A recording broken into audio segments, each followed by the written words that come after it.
This is the monthly book review by Janet at the West End Library in Laurelton, Pennsylvania. I had read another book by this author, Ruth Ware, and enjoyed it immensely. Hence my choosing to read In a Dark, Dark Wood.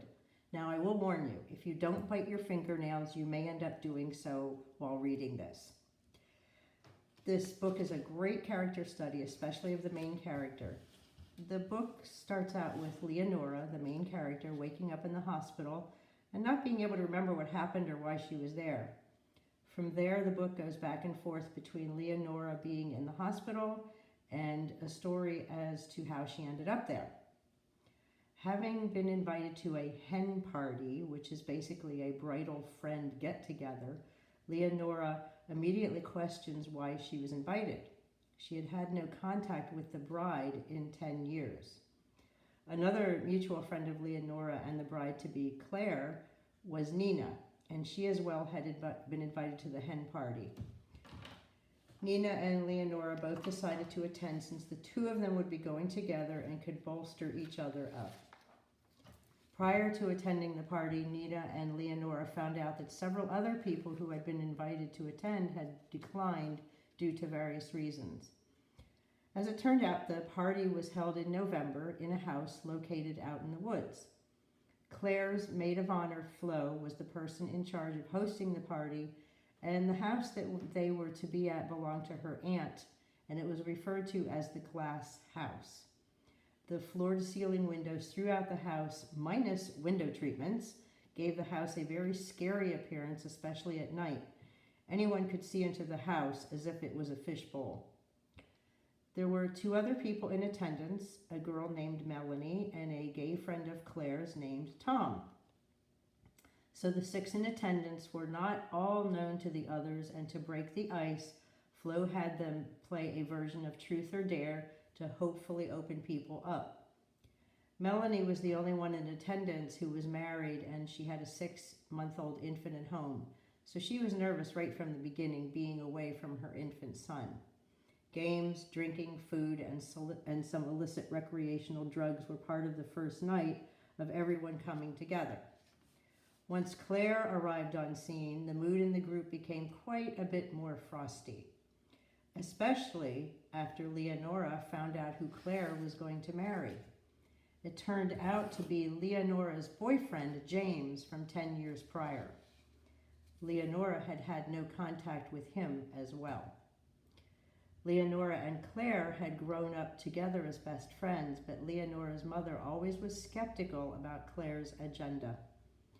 Claire was the type of person who was very pretty, and if she wanted something, she got it or took it.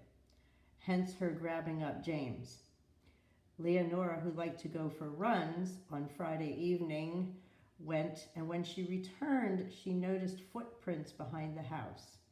No one else had been outside that she was aware of.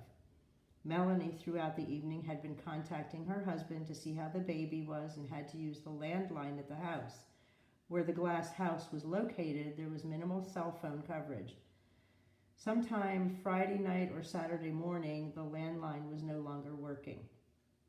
Also, sometime before Saturday morning, the back kitchen door had blown open. On top of the footprints that Leonora had seen the night before, and then the landline being inoperable, was enough that Melanie decided she had had enough and left to go home.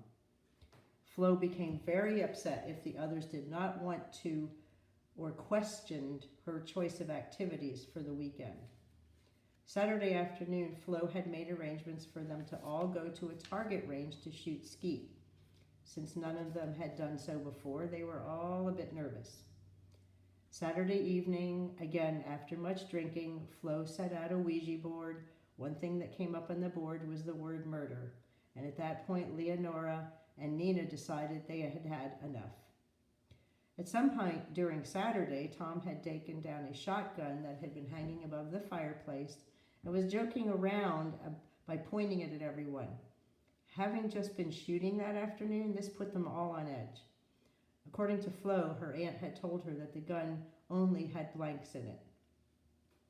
Saturday during the night, they were all awakened by hearing the back door opening and somebody walking through the house.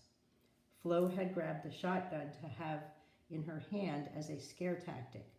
All of them were on the landing when the person who had come into the house made its appearance at the foot of the steps. At this point, Flo fired the gun, and they all found out it was not loaded with blanks. The person who had come into the house had been James, Leonora's estranged and now Claire's betrothed. They were all scurrying, trying to get James out to Claire's car so she could get him to the closest hospital before he possibly bled out. Nina, who was a doctor, was going to ride along, but Claire took off before Nina could get back out to the car. Leonora noticed Claire's coat hanging over the deck banister and took off running through the woods to try and catch Claire driving. Leonora found something in the pocket of the coat, and this is what spurred her to run after them. She was able to cut through the woods and catch up with them on the road. After a car accident involving Claire and James, who was bleeding, and Leonora woke up in the hospital. The story then moves into police investigation and Leonora's memory coming back little by little to what actually transpired late Saturday night. I guess I would consider this book a thriller because you never quite know what is happening or why, and the ending turns out to be quite a surprise. I would suggest In a Dark, Dark Wood if you like thrillers and you want a good book for a rainy day.